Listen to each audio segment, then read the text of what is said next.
Hello and welcome to Leaders of Tomorrow, 18 hour special initiative that celebrates the undying entrepreneurial spirit of micro, small and medium enterprises. This is the only daily MSME platform in the country, a show where you can voice your concerns and get answers to all your queries directly from our panel of experts. We understand the issue that you, the MSME entrepreneur, faces, and this show aims to bring you the most relevant and updated information on everything related to your businesses. On the show today, a chat with MobiKwik on our Insights segment and featuring South-based MTR Foods in a Bright Spark segment. The reality of commerce today is that a majority of it is being done online, and in tune with such e-commerce or e-payments are mobile wallets. I caught up with the founder of MobiKwik to understand really how small businesses can use mobile wallets to serve their businesses better and how this mobile payments app is evolving to reflect the dynamics of the market. Take a listen. Upasana, thanks for speaking with us. Let's start by talking about how the online payments app industry has changed since MobiKwik has entered the market. So the digital payments industry, has been booming for the last few years. When we started out in 2009, if I told any venture capitalist that I was trying to build a mobile payments company, I think they would start laughing, because that's how seriously digital payments in India were taken. India has been a predominantly cash driven market and severely underbanked market for the size of the country that we are. I think in the last few years we've seen how mobile wallets have brought in change into the country, and a lot of banks have also risen to the challenge and have now adopted digital or mobile as platforms on which to acquire users. That said, it's a long way to go. I mean, we have all collectively, private companies as well as banks put together, we have tapped into a very small user base yet, and India is still a very large opportunity on in which a lot of product innovation needs to happen. Everyone is of course watching for the advent of 4G, but specifically for your industry, Upasana, if you can tell our viewers about what you think are going to be the crucial changes we'll see once 4G rolls out. So I expect a positive impact from 4G, but I'm not sure whether it will change the face of the industry, because we heard the same thing about 3G in the past, and till date, most of our analytics shows that users are still making payments and transacting on Edge or 2G, and that too on a flaky bandwidth. So, I think infrastructure continues to be a large problem in the evolution of the country's payments ecosystem, both whether it is in terms of mobile bandwidth or whether it is in terms of the physical network where a point of sale device has been set up. I think infrastructure is a huge problem from the payments point of view. I expect a positive influence from 4G. I expect a strong impact in a 5 to 10 year time frame, not in the immediate time frame. Your industry of course is one that has seen, like you're saying, a lot of changes, but do you hope to see more changes going forward? Overall, financial services or FinTech as we call it is a very green space in India, and I expect a lot of innovation to come in. On the regulation aspect, I moved back to India in the end of 2008 from the US, and ever since then I have seen very path breaking and open-minded changes coming from the regulator, which is Reserve Bank of India, and I welcome that. I mean, starting from this wallet prepaid instrument license to payments bank to small banks to UPI, lot of initiatives coming from the regulator to make financial inclusion a reality. I welcome these changes. I expect even more liberal regulations to happen in the Indian market, and I expect technology will play a huge part in changing the mind of the regulators and the existing traditional players in the banking sector to adopt technology and reach more masses in India. Who though is the end user of your product? Is it the young and urban who are mostly using services like yours? The reason I'm asking you this is I want to understand, how do you go about reaching newer audiences who are perhaps not in that same bracket? So I would like to clarify that MobiKwik has currently 32 million Indians who trust MobiKwik with their money, and about 100,000 retailers both online and offline accept MobiKwik as a payment method, and these both the retailers and the users are not from tier 1 and tier 2 cities only. They span across the geography of India. So we have retailers as well as users in Ladakh, as well as in Manipur, as well as in Kanyakumari, as well as in the Rann of Kutch. And as an example, we launched a service called a cash pickup service first in all the metros. And what that service allows a user who has the MobiKwik wallet app is to basically initiate a cash pickup request. So an agent from MobiKwik will come to his location and accept cash and instantaneously load his wallet, and this takes about 25 minutes. And the demand for this service was so high from cities like Jaipur and Surat that we were actually forced to launch there before launching other large cities like a Hyderabad or a Chennai or a Pune. And even to date, Jaipur and Surat are doing really well. They're growing much faster. Jaipur, in fact, the cash loading done by users is almost comparable to that of New Delhi. So we see a huge amount of demand coming from tier 2, 3 and 4 locations for MobiKwik services. And I would like to inform you that with MobiKwik, users can not only pay all their utility bills, but they can book their bus tickets, they can book train tickets on IRCTC, they can order food, buy vegetables at a grocery store, buy medicines at a pharmacy. So I see people adopting MobiKwik in their daily lives. In whatever transactions they want to do, we see them adopting MobiKwik. Upasana, your industry, of course, is all about knowing the pulse of the consumer. What I would like to understand for our viewers is how you are able to innovate constantly. What should they know about innovating and offering the best services and being on top of the game? We realized very soon that bandwidth and internet connectivity is a problem. In India, a lot of users do not keep data on their phones all the time. So we've come up now with a solution where even when the user's phone is not data enabled, they can actually generate a PIN from their mobile app, and then they can use that PIN at a point of sale to make a payment to any merchant that accepts MobiKwik. So these are some of the innovations that we have just done, like this is a very recent thing.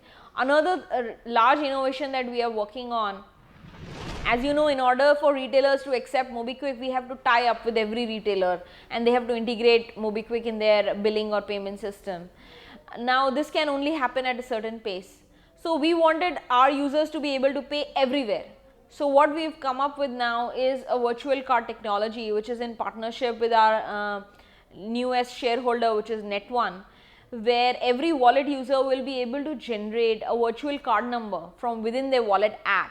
And then that card number can be used to pay anywhere at any merchant location. And this automatically gives MobiKwik 100% ubiquity. So wherever MobiKwik is already accepted, people can pay via the wallet, and where we are not accepted yet, they can pay via a virtual card number generated from the wallet.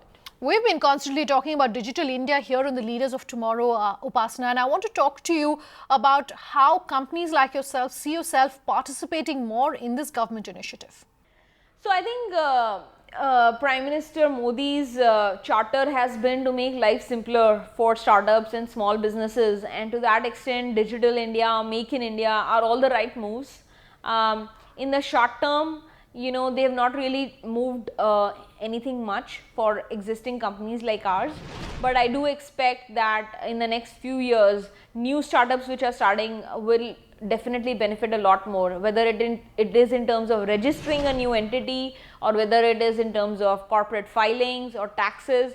Life should become easier if indeed a lot of these filings can be done digitally and with ease of use without having to go to various departments and moving files. So we welcome really these changes. I can tell you it was very rough and it was really not cool to be an entrepreneur 9 years ago or 7 years ago, and India is far more welcoming for small businesses and startups today, and I expect that it will become even more welcoming in the next decade. Can you talk to our viewers about what benefits small companies, MSMEs, SMEs, startups can really see from using online payments apps like yourself? What are some of the specific services perhaps for MSMEs that you can talk about? So for micro and small businesses, there are definitely a lot of opportunities by working with the payment or wallet platform like ours. So as an example, as a small business, if you have a set of users that you want to collect payments from easily, being able to send them a request on a mobile app using WhatsApp or sending them a link, these are some cool ways by which you can accept money. Also in terms of being able to get new users. So a lot of small businesses struggle that, let's say you are trying to sell a product or service, you want to acquire users. Acquiring users attention quickly via Google or other resources online is not so easy. By working with a platform like MobiKwik, what we enable MSMEs to do is to list their products and offer some special deals to MobiKwik users, which then we market within the MobiKwik app. So a lot of users will quickly discover these new small businesses and then will visit their website and purchase whatever things they want to do, and not just website for that matter, also stores. So as an example, in the MobiKwik app, there is a huge section called offers, where a lot of our online as well as offline retailers provide special deals and offers that they want to give to MobiKwik users, which then we market very aggressively to our user base. Very often what we find is that a lot of users walking into a new store, when the storekeeper asks them, where did you hear about us, they would say, we heard about you from MobiKwik. Reports suggest that you could get the biggest chunk of your revenues from offline going forward. I want you to talk to us about marrying online and offline, Upasana. Yeah, so currently, a large part of our business comes from e-commerce and a smaller part comes from offline, and we hope to change that in the next 2 years. So to that extent, we are doing a lot of things. So you spoke about online to offline. What is happening is that a lot of users are now going to their mobile apps, and this is where they are trying to discover, as an example, on a weekend, you want to find out which restaurant should I go and eat. Instead of just going to a locality and looking for a place to eat, people are now opening up apps to figure out where should I go and eat today and what's so special about it. So to that extent, we have now about 15,000 restaurants on our platform, and most of these restaurants are offering amazing products or deals to our users, which we showcase to the MobiKwik user base. And so this is one example where people are discovering the retailers on an app.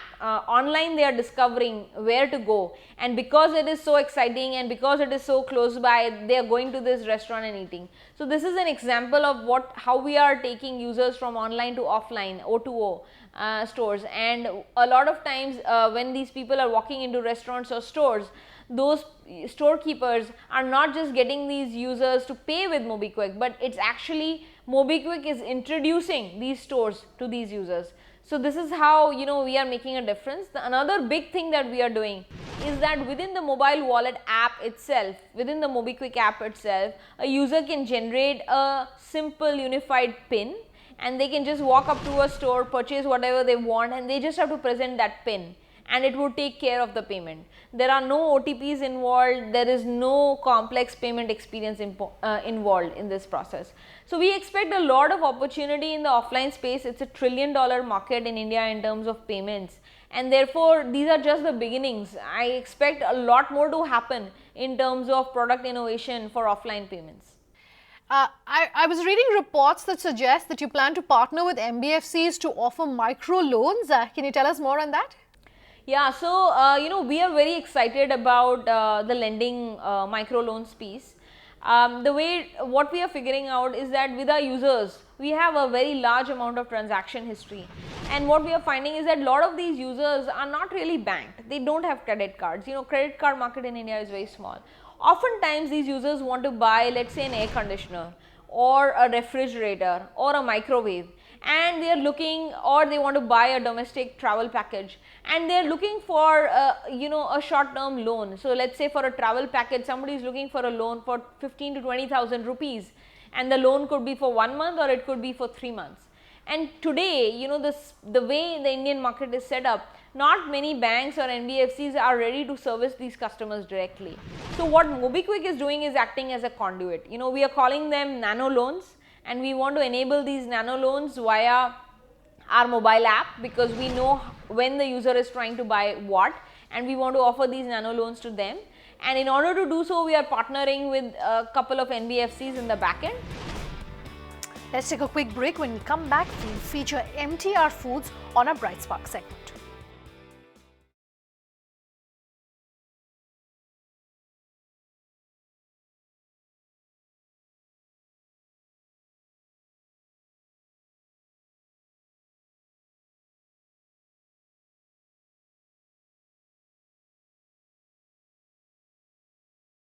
Welcome back. You're with us here on Leaders of Tomorrow, and we're featuring MTR Foods on our Bright Spark segment. On Bright Sparks tonight, we're featuring a historic food brand, MTR Foods. The company that started with snacks has now diversified to become India's leading packaged ready-to-eat food manufacturer. Palumi Mukhopadhyay caught up with MTR Foods' Sanjay Sharma to understand really the survival strategy of the company and the brand, and what small businesses in the food and particularly the ready-to-eat food market can take away from this nearly 100-year-old brand. Take a listen. They're the pioneer of authenticity and originality. The enterprise that stands tall as an Indian heritage brand catering to consumers for more than 85 years. The name that symbolizes traditions, evokes emotions and created history, MTR Foods. The company started in 1924 as a restaurant and gradually forayed into spices, mixes and ready-to-eat processed food business. We caught up with MTR Foods CEO Sanjay Sharma to understand the recipe behind this successful venture. Sanjay, when and how did you start the MTR Foods business in India? We started off as a restaurant, and it was in 1976 when we faced certain exigencies that we had to shut down the restaurant, and it was then that we got the idea of starting off a processed foods business, and the attempt was really to ensure that what was served in the restaurant was also available for our consumers to make it in their homes. So what are the kind of challenges faced by a food manufacturing company in India, keeping in mind the changing regulations or the kind of stringent quality checks that we go through? Firstly, I think the food processing industry is seen as an extension of the agriculture industry, and therefore you are aware that every raw material that goes into processed foods is coming from agriculture. There are no similar standards which have been set for the agriculture, and therefore it poses a big challenge for processed foods manufacturer to ensure that we comply to the pesticides residue levels and several other standards that from the raw material quality perspective in our brands and our products that we offer. The second big thing challenge as far as we are concerned is really how these products come into our factory. I think we don't buy directly from farmers. There have been lots of regulatory changes that have been done with the APMC Act in several states, but still the trading of the products from the farmer to the industry is coming through a fragmented supply chain. The last challenge is really around the fact that India is a diversified country, and we have many different kinds of foods habits. So one of the big challenges in front of the processed food industry is to really satisfy these diverse tastes. Right. Tell us about the association that you have with the e-commerce players in India. Do you think there is a shift in focus when it comes to offline sales versus online sales? Well, I think we see around us that the environment is changing, and e-commerce is suddenly becoming a significant thing as far as our everyday lives is concerned. At MTR, we are very focused on ensuring that we serve the customer in the best possible manner. And in line with that, we have been servicing this business through the third-party suppliers who have set up the sites like bigbasket.com or Amazon or Grofers. All of them we have relationships with, and we have seen a very encouraging lift in this business. I mean, if you just compare 2014 and 2015 figures, I think we have gone up from 100 lakhs to about 250 lakh rupees of purchases in just 1 year. MTR Foods started their business with snacks, masalas, sweets, etc. But now you've steadily moved your business into the ready-to-eat processed meal sector. Was it always a part of the expansion plans, or you did this move just to keep up with the competition? Our vision has always been to serve the consumer across all meal occasions. Okay, so MTR in fact is amongst the few companies that actually started off with this vision, and I would in fact be bold enough to say that a lot of our competition has actually followed us. This is part of our conscious strategy to expand, and we have constantly innovated in this domain to give products that no one else has ever given. Absolutely. So India is a diverse nation when it comes to taste, preferences, spices.